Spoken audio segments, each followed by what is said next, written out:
Good morning students, RS maths class में आपका स्वागत है। इस वीडियो में हम जो 16.1 के नेक्स्ट 4 क्वेश्चन हैं, 4 एग्जाम्पल हैं, उनको सॉल्व करेंगे। तो इसके लिए हमारे पास 5th एग्जाम्पल दिया है। इसने घन के एक पृष्ठ का परिमाप 28 सेंटीमीटर है, तो घन का आयतन हमें ज्ञात करना है। घन के आयतन का सूत्र क्या होता है? भुजा की क्यूब। तो हमें भुजा चाहिए होगी पहले, तो भुजा निकालने के लिए हमें इसका परिमाप दिया है। तो घन के एक पृष्ठ का परिमाप बराबर है हमारे पास 28 सेंटीमीटर। घन का जो एक पृष्ठ है वो किस आकार का होता है? वर्ग के आकार का। तो वर्ग का परिमाप क्या होता है? 4 गुना में भुजा। बराबर में हमारे पास क्या आ जाएगा? 28। 4 गुना में है, भाग में जाएंगे, क्या हो जाएंगे? 28 बटा में 4 बराबर 7 सेंटीमीटर। तो हमारे पास घन की भुजा कितनी आ गई? 7 सेंटीमीटर। हमें इसका आयतन ज्ञात करना है। तो घन का आयतन, घन के आयतन का सूत्र होता है भुजा की क्यूब। क्या बनेगा हमारे पास? भुजा का मान है 7, तो बन जाएगा 7 की क्यूब। और 7 की क्यूब कितनी होती है? 343 सेंटीमीटर में है, इसलिए सेंटीमीटर क्यूब। तो हमारा जो 5वां उदाहरण है वो कंप्लीट हो गया है। अब हम इसका नेक्स्ट एग्जाम्पल करेंगे। तो मैं इसका जो नेक्स्ट एग्जाम्पल दिया है, इसने उदाहरण नंबर 6, यदि एक समांतर षटफलक की लंबाई, चौड़ाई और ऊंचाई का अनुपात 6:5:4 है और उसका संपूर्ण पृष्ठीय क्षेत्रफल 33,300 वर्ग सेमी है, तो हमें समकोणिक समांतर षटफलक के आयतन को ज्ञात करना है। तो आयतन ज्ञात करने के लिए पहले हमें इनकी भुजाएं चाहिए होंगी। तो हम मान लेते हैं, पहले माना ये समकोणिक समांतर षटफलक क्या होता है? ये घनाभ होता है। घनाभ की लंबाई क्या है हमारे पास? 6x centimetre. चौड़ाई है हमारे पास 5x सेंटीमीटर और ऊंचाई है हमारे पास 4x सेंटीमीटर। इसके लिए हमें दिया है इसने घनाभ का संपूर्ण पृष्ठीय क्षेत्रफल। क्या होता है सूत्र इसके लिए? 2 गुना लंबाई गुना में चौड़ाई प्लस चौड़ाई गुना में ऊंचाई प्लस ऊंचाई गुना में लंबाई। मान रखेंगे 2 गुना में लंबाई का मान है हमारे पास 6x, गुना में हमारे पास चौड़ाई का मान है 5x, प्लस में चौड़ाई का मान है 5x, गुना में हमारे पास ऊंचाई का मान है 4x, प्लस ऊंचाई का मान है 4x, गुना में लंबाई का मान है हमारे पास 6x। और पृष्ठीय क्षेत्रफल दिया हुआ कितना है? 33,300। अब यहाँ से 2 गुना में है, इधर आकर क्या हो जाएगा? भाग में, क्या बन जाएगा? 33,300 बटा में 2 बराबर में 6x को 5x से गुना करेंगे 30x स्क्वायर, 5x को 4x से गुना करेंगे, ये हो जाएंगे हमारे पास 20x स्क्वायर, 4x को 6x से गुना करेंगे, ये हो जाएंगे 24x स्क्वायर।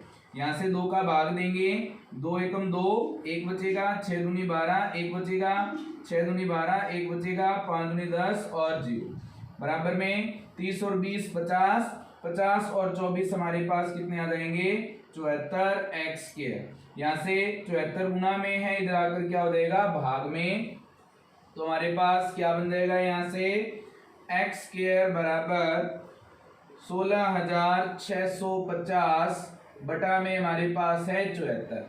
2 से कटेगा, ये बच जाएगा 37, ये 2 से कटेगा, हमारे पास आ जाएगा 8, 3, 2 और 5।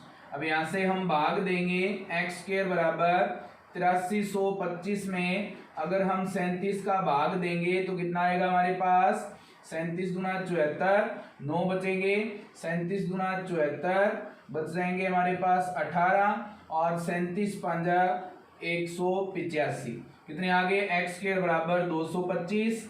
एक्स का मान निकालेंगे, स्क्वायर हटाएंगे, यहाँ पे क्या आ जाएगा? रूट। तो 225 का रूट कितना आ जाएगा हमारे पास? 15 सेंटीमीटर। तो एक्स का मान कितना है हमारे पास? 15 सेंटीमीटर। हमें इनकी लंबाई, चौड़ाई और ऊंचाई निकालनी है। तो लंबाई कितनी हो जाएगी? लंबाई क्या थी? 6x। तो 6 गुना में 15 बराबर हो जाएंगे 90। उसके बाद में चौड़ाई कितनी आ जाएगी, ये आ जाएगी हमारे पास 5x, तो 5 गुना में 15 बराबर हमारे पास हो जाएंगे 75। ये भी सेंटीमीटर में और ये भी किस में आएगा, सेंटीमीटर में। उसके बाद ऊंचाई हमारे पास क्या आ जाएगी, ऊंचाई है 4x, तो 4 गुना में 15 बराबर हो जाएंगे 60 सेंटीमीटर। तो लंबाई चौड़ाई ऊंचाई आ गई हमारे पास। अब हमें इसका आयतन ज्ञात करना है, तो आयतन का सूत्र क्या होता है घनाभ के लिए, लंबाई गुना में चौड़ाई गुना में ऊंचाई। लंबाई का मान क्या है 90, चौड़ाई का मान है 75 और गुना में ऊंचाई का मान है 60। तो इसे हल करेंगे, हमारे पास 9 को 6 से गुना करेंगे 54, 54 को 75 से गुना कर देंगे, 2 जीरो वैसे के वैसे ही। 54 को 75 से गुना करेंगे आ जाएंगे 4050। तो हमारे पास आयतन कितना आ गया, ये आ गया हमारे पास 4,05,000 सेंटीमीटर क्यूब। तो हमारा जो छठा उदाहरण है वो कंप्लीट हो गया है। अब हम इसका नेक्स्ट एग्जाम्पल करेंगे। तो हमें इसका जो नेक्स्ट एग्जाम्पल दिया है, इसने क्या दिया है, उदाहरण नंबर 7, एक संदूक की माप 3 मीटर गुना 2 मीटर गुना में 1.80 मीटर है। बाहर की ओर सभी फलकों पर 12 रुपए प्रति वर्ग मीटर की दर से हमें वार्निश करवाना है, तो इसका व्यय हमें ज्ञात करना है। तो व्यय को ज्ञात करने के लिए पहले हमें वो भाग ज्ञात करना पड़ेगा, वो क्षेत्रफल ज्ञात करना पड़ेगा जिस पे हमें वार्निश करवाना है। तो हमें पूरे पृष्ठ पर करवाना है, तो ये जो संदूक है इसका हमें संपूर्ण पृष्ठीय क्षेत्रफल ज्ञात करना होगा। इसके लिए हमें दिया हुआ है, संदूक की लंबाई है हमारे पास 3 मीटर, चौड़ाई है हमारे पास 2 मीटर और ऊंचाई है हमारे पास 1.80 मीटर। तो हम संदूक का संपूर्ण पृष्ठीय क्षेत्रफल ज्ञात करेंगे। क्या आएगा हमारे पास, 2 गुना लंबाई गुना चौड़ाई प्लस चौड़ाई गुना ऊंचाई प्लस में हमारे पास ऊंचाई गुना में लंबाई। मान रखेंगे 2 गुना में लंबाई का मान कितना है 3, गुना में b का मान कितना है हमारे पास, चौड़ाई का मान 2 प्लस b का मान 2, गुना में h का मान है 1.80 प्लस h का मान है 1.80 गुना में l का मान है हमारे पास 3। हल करेंगे इन्हें, 2 गुना में 3 को 2 से गुना करेंगे 6 प्लस 2 को 1.80 से गुना करेंगे हो जाएंगे 3.60 प्लस 1.80 को 3 से गुना करेंगे ये हो जाएंगे 5.40। इनको जोड़ेंगे कितने हो जाएंगे हमारे पास, 6 और 3 9, 9 और 5 14, 14 और 1 15। तो हमारे पास कितना आ जाएगा, 15 को 2 से गुना करेंगे तो 30 वर्ग मीटर। तो हमारे पास संपूर्ण पृष्ठीय क्षेत्रफल कितना आ गया, 30 वर्ग मीटर। अब इसने जो व्यय ज्ञात करने के लिए कहा है, उसके लिए 1 वर्ग मीटर पर हमारे पास व्यय कितना होता है, ये होता है हमारे पास 12 रुपए। तो हमारे पास कुल क्षेत्रफल है कितना, 30 वर्ग मीटर। तो 30 वर्ग मीटर पर व्यय कितना हो जाएगा हमारे पास, 12 गुना में 30 बराबर 360 रुपए। तो हमारा जो 7वां एग्जाम्पल है वो कंप्लीट हो गया है। अब हम इसका नेक्स्ट एग्जाम्पल करेंगे। तो मैं इसका जो नेक्स्ट एग्जाम्पल दिया है, इसने धातु के 3 समान घनों की कोर हमारे पास है क्रमशः 3 सेंटीमीटर, 4 सेंटीमीटर और 5 सेंटीमीटर। इन्हें पिघलाकर एक नया घन बनाया गया है। इस घन की कोर की लंबाई हमें ज्ञात करनी है। तो हमें 3 घनों के लिए एक घन बना दिया गया है पिघला करके, तो जो नया घन बना है उस घन की भुजा की लंबाई हमें ज्ञात करनी है।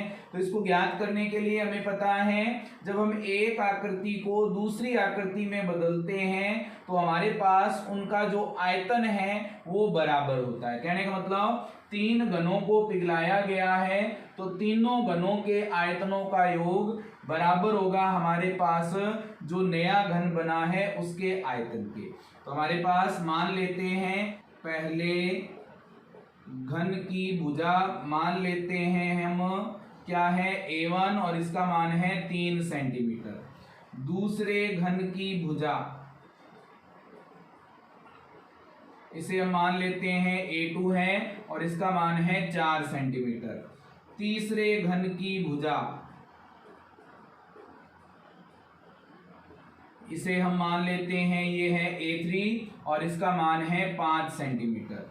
तो प्रश्नानुसार क्या बनेगा हमारे पास, तीनों घनों के आयतनों का योग बराबर होगा नए घन का आयतन। और नए घन के लिए हम भुजा मान लेते हैं, माना नए घन की भुजा ये है हमारे पास ए। घन का आयतन क्या होता है, भुजा की क्यूब।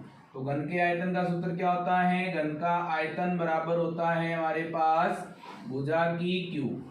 तो इनके लिए इन तीनों घनों के आयतनों का योग करेंगे, क्या बनेगा, a1 की क्यूब प्लस a2 की क्यूब प्लस a3 की क्यूब बराबर क्या हो जाएगा, a की क्यूब। a1 का मान कितना है 3, तो 3 की क्यूब प्लस a2 का मान है 4, 4 की क्यूब प्लस a3 का मान है 5, तो 5 की क्यूब बराबर में आ जाएगा a की क्यूब। 3 की क्यूब कितनी होती है 27, 4 की क्यूब कितनी होती है हमारे पास 64, 5 की क्यूब होती है 125 बराबर में हमारे पास a क्यूब। अब यहाँ से a क्यूब का मान निकालना है, a का मान निकालना है, इनको जोड़ देंगे, 7 और 4 11, 11 और 5 हमारे पास हो जाएंगे 16, एक बचेगा 3 और 6 9, 9 और 2 11, एक बचेगा हमारे पास, और यहाँ पे एक है, कितने हो जाएंगे 216 बराबर में a की क्यूब। a का मान ज्ञात करना है, क्यूब बटेगी दूसरी साइड क्या आ जाएगी रूट क्यूब, और रूट क्यूब 216 का मान होता है हमारे पास 6। तो इसके लिए हमारे पास जो नया घन बनेगा उसकी भुजा कितनी आ गई 6 सेंटीमीटर। तो हमारा जो 8वां एग्जाम्पल है वो कंप्लीट हो गया है। आगे के क्वेश्चन के लिए 16.1 के क्वेश्चन के लिए हम नेक्स्ट वीडियो देखेंगे। इसके लिए वीडियो को लाइक करें, कमेंट करें, शेयर करें, ज़्यादा से ज़्यादा लोगों तक वीडियो को पहुंचाएं, चैनल को सब्सक्राइब करें और ज़्यादा से ज़्यादा लोगों को सब्सक्राइब करवाएं। Thank you students.